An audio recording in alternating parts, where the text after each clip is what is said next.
बिस्मिल्लाहिर्रहमानिर्रहीम। अस्सलाम वालेकुम नाज़रीन, आप यूट्यूब चैनल देख रहे हैं। मैं इमरान खान हूँ। नाज़रीन, पाकिस्तान तहरीक-ए-इंसाफ की सियासी कमेटी का इजलास हुआ और उसमें ये फ़ैसला किया गया कि सेनेट का इलेक्शन पाकिस्तान तहरीक-ए-इंसाफ किस किस को लड़ाना चाहती है और किस को नहीं लड़ाना चाहती। तो बिलाखिर उन्होंने फ़ैसला किया कि बिला मुकाबला ये इलेक्शन होना चाहिए। और पाकिस्तान तहरीक-ए-इंसाफ ने पहले अपोजिशन के साथ बातचीत की थी और अपोजिशन के साथ एक फार्मूला तय किया था जिसमें यह तय पा गया था कि 5 अरकान सेनेट के आएंगे अपोजिशन की जानिब से और 6 आएंगे हुकूमत की जानिब से। हालांकि पाकिस्तान तहरीक-ए-इंसाफ के अंदर जो एक दूसरा ग्रुप है जो इस बिला मुकाबला इलेक्शन की मुखालफत कर रहा है, वो नंबर इससे ज़्यादा बता रहे हैं। वो ये कह रहे हैं कि पाकिस्तान तहरीक-ए-इंसाफ कम से कम 7 और ज़्यादा से ज़्यादा 9 सेनेटर, बड़े अजीबोगरीब दावे वो कर रहे हैं कि मुंतखब वो करवा सकती है। बहरहाल ये तो बात कंफर्म है कि जितने सेनेटर इस वक्त पाकिस्तान तहरीक-ए-इंसाफ ने लिए हैं, यानी 6 का नंबर, उनसे एक सेनेटर कम से कम वो ज़्यादा और बनवा सकते थे और इसके लिए आदाद शुमार जो है वो बहुत ही क्लियर है। अब जो नाम फाइनल किए पाकिस्तान तहरीक-ए-इंसाफ ने और ये फैसला किया कि इन्हें सेनेटर बनाया जाएगा, इसमें पाकिस्तान तहरीक-ए-इंसाफ के जो पॉलिटिकल लोग हैं उन्होंने इसकी तौसीक की है और दावा ये किया जा रहा है कि ये जो नाम फाइनल किए गए हैं 6 के 6, ये मुबैना तौर पे इमरान खान साहब ने फाइनल किए हैं और ये दावा बैरिस्टर सैफ की जानिब से सामने आया और बाकी जो पाकिस्तान तहरीक-ए-इंसाफ के लोग इस लिस्ट के हमायती हैं उनकी जानिब से सामने आया। मुराद सईद हैं जी, फैसल जावेद खान है, मिर्ज़ा खान अफरीदी हैं, इनके नाम के ऊपर बहुत तनकीद हुई है और पीर नूरुल हक कादरी साहब हैं। ख़वातीन की नशिस्तों में रुबीना नाज और टेक्नोक्रेट नशिस्त के ऊपर आदम सवाती हैं, जबकि बाद में एक सानिया निश्तर साहबा की एक जो सीट खाली हुई है उस पर मिशाल यूसुफजई को नामजद किया गया कि वो वहाँ पे इलेक्शन लड़ेंगी।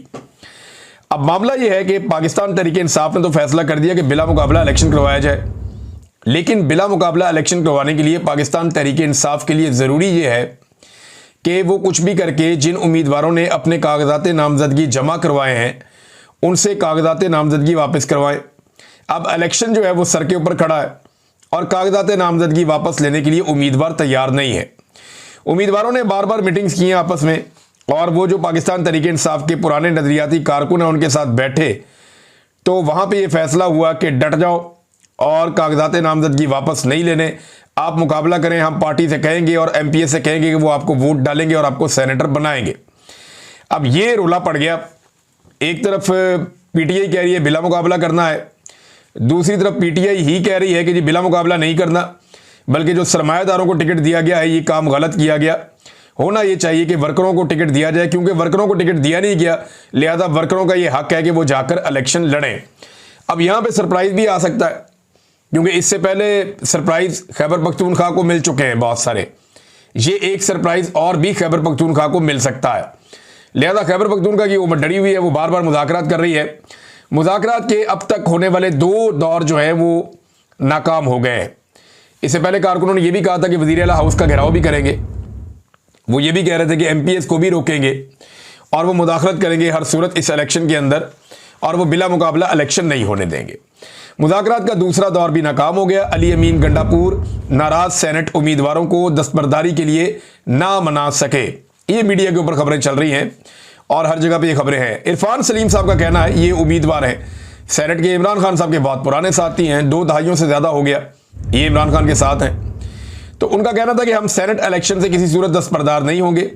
अब ये मामला पार्टी की सियासी कमेटी के सपुर्द कर दिया गया है जो इस पर फैसला करेगी। बहरहाल वो जो मेरे पास आखिरी इत्तला आई तब तक तो ये लोग नहीं माने थे, लेकिन इनको मनाने की कोशिश की जा रही थी कि ये लोग मान जाएं और बिला मुकाबला इलेक्शन हो जाए। और इसमें लालच वालच जो दिया गया कि यही होता है ना कि आपको मुशीर बना देते हैं, आपको कोई ख़ास ओहदा दे देते हैं, आपके कुछ लोग हैं उनको भी एडजस्ट कर देते हैं, आपको कुछ फंड्स भी दे देते हैं, अगला जो इलेक्शन आएगा वो आपको लड़वा देंगे। तो ये इस किस्म की चीज़ें होती हैं जो हुकूमत के पास बहुत सारा कुछ होता है बांटने के लिए, तो वो बांटने के लिए कह रहे हैं। बहरहाल इसमें एक चीज़ देखने वाली ये है कि क्या पाकिस्तान तहरीक-ए-इंसाफ सेनेट के इस इलेक्शन को लड़के या ना लड़के क्या कोई तब्दीली लेगी बहुत बड़ी? क्या इन इलेक्शंस को जीत के वो हुकूमत गिरा सकते हैं? तो जवाब है नहीं। क्या इन इलेक्शन को जीत कर वो हुकूमत बना सकते हैं? तो जवाब है नहीं। क्या इन इलेक्शन के ज़रिए से वो कोई आईनी तरमीम होने से रोक सकते हैं? तो जवाब है नहीं। तो जब कोई भी काम आप नहीं कर सकते तो ये साबित करना क्या जरूरी है कि पाकिस्तान तहरीके इंसाफ इतनी बुरी तरह एक्सपोज हो जाए कि अपने नजरियाती कारकुनों की जगह वो सरमायादारों को टिकट दे दे? ये बहुत बड़ा सवाल है। देखिए, ये एक बदनामी है जो इलेक्शन लेकर आया है कि पाकिस्तान तहरीके इंसाफ में कारकुन से ज्यादा सरमायादार की अहमियत है। और क्या ऐसी तहरीक इनकलाब की जानिब जा सकती है जहां पे सरमायादार जो है उन्हें एक कदम आगे रखा जाए? बाकी लोग देखें, बाकी पार्टियां भी सरमायादारों को टिकट देती हैं। सेनेटर तलहा महमूद कौन है, उनकी पॉलिटिकल स्ट्रगल क्या है सब जानते। दिलावर खान साहब कौन है, पॉलिटिकल स्ट्रगल क्या है सब जानते हैं। और बहुत सारे अमीर अमीर लोग हैं। या तो वो लोग आ जाते हैं जो एस्टेब्लिशमेंट के मंजूर नजर होते हैं, या वो लोग आ जाते हैं जिनके पास बहुत ज्यादा पैसा होता है, या वो दोनों तरह के लोग आ जाते हैं जो एस्टेब्लिशमेंट के मंजूर नजर भी होते हैं और उनके पास बहुत सारा पैसा भी होता है। तो वो सेनेटर बनकर आकर बैठ जाते हैं।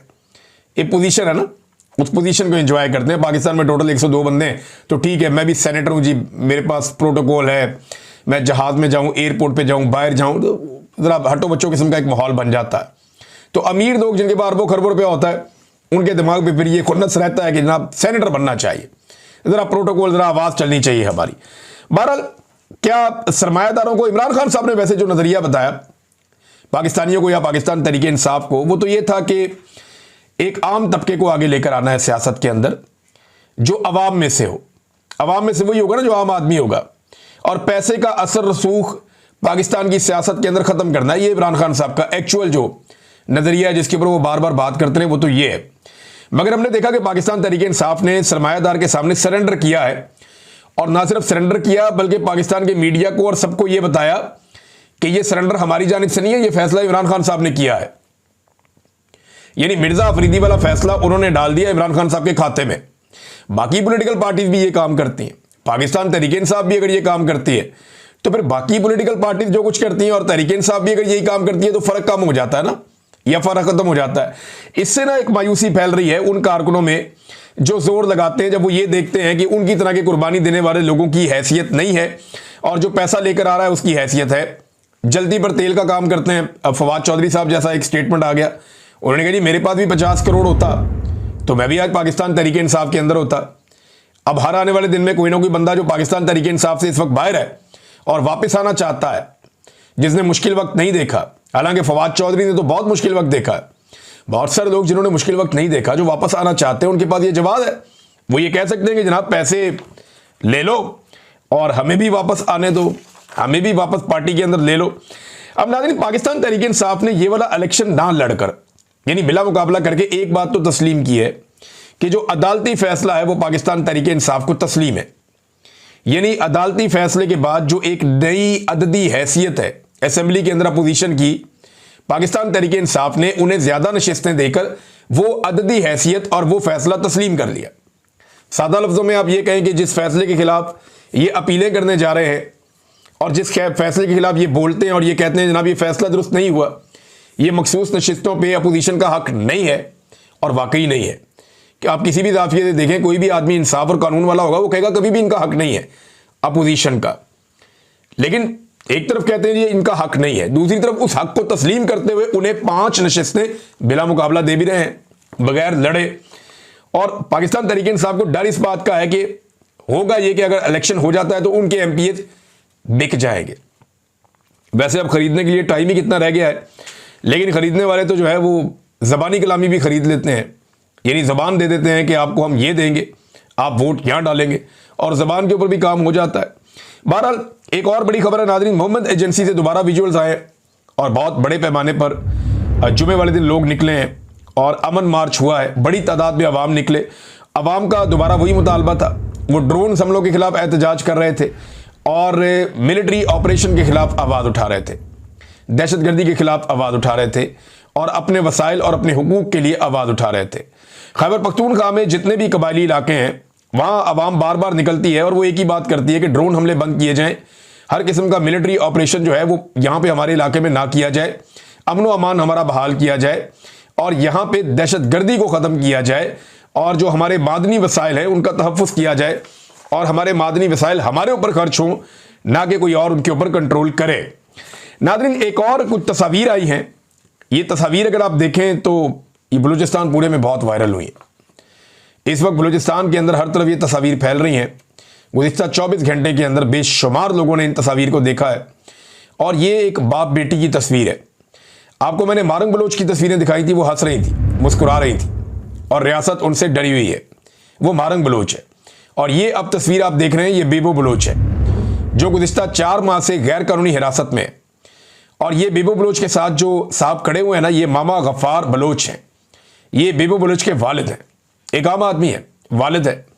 बेटी को अंदर किया हुआ इसलिए कि बेटी बोलती बहुत है, सवाल पूछती है, आईनी और कानूनी हकूक मांगती है। बेटी जबरी तौर पे लापता किए गए लोगों के बारे में सवाल पूछती है। बेटी अपने वसाइल पर और अपने हकूक पर आवाज़ उठाती है। तो बेटी इसलिए अंदर है, बाप इसलिए अंदर है कि बेटी नहीं टूट रही, और बाप इसलिए अंदर है कि उसने ऐसी बेटी पैदा क्यों की या ऐसी बेटी की परवरिश क्यों की। इस किस्म के जो मैसेजेस हैं वो आपको पूरे बलूचिस्तान में वहाँ आपको मिलेंगे और लोग उन्हें फैला रहे हैं। यानी यहाँ पे जो है वो सिमीदीन बलोच साहबा कहती हैं कि ये सिर्फ एक जज्बाती लम्हा नहीं, ये तारीख के सीने पर वो जख्म है जो मुजामत, कुर्बानी और रियासती जबर के सामने ना झुकने वाले हौसले की रोशन गवाही देता है।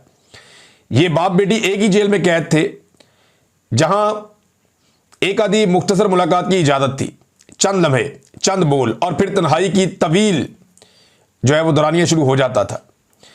और फिर उन्होंने बताया 10 दिन पहले इन्हें अलग अलग थानों में मुंतकिल कर दिया गया और ये सोचा गया कि शायद इन्हें अलग रखा जाएगा तो ये जल्दी टूट जाएंगे इनके हौसले।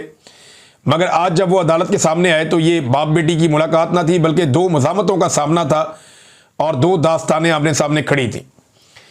तो ये लोग रोते नहीं हैं बलोच, अब मैं ये देख रहा हूं जो लोग एहतजाज करते हैं या ख़वातीन ख़ास तौर पे, बल्कि इनकी आंखों में हमें नज़र आता है एक अज़म और एक रिएक्शन नज़र आता है रियासती जबर के ख़िलाफ़ कि लोगों की जबरी तौर पे जो गुमशुदगियां हैं वो बंद की जाएं, लोगों के हकूक़ उन्हें वापस दिए जाएं। बलूचिस्तान के जो नाम के ऊपर जो फंड इकट्ठे किए जाते हैं वो बलूचिस्तान पे खर्च किए जाएं। बहुत सारी इनके शिकवाएं हैं, बहुत सारी शिकायतें हैं। अभी तो जो लोग शिकवे और शिकायतें करने वाले हैं उन्हें ही जेलों में बंद करके रखा हुआ है। अब मेरा एक सवाल है कि कुछ हमारे दानिश्वर हैं जो मरसिए सुनाया करते थे और अजीब अजीब बातें करते थे।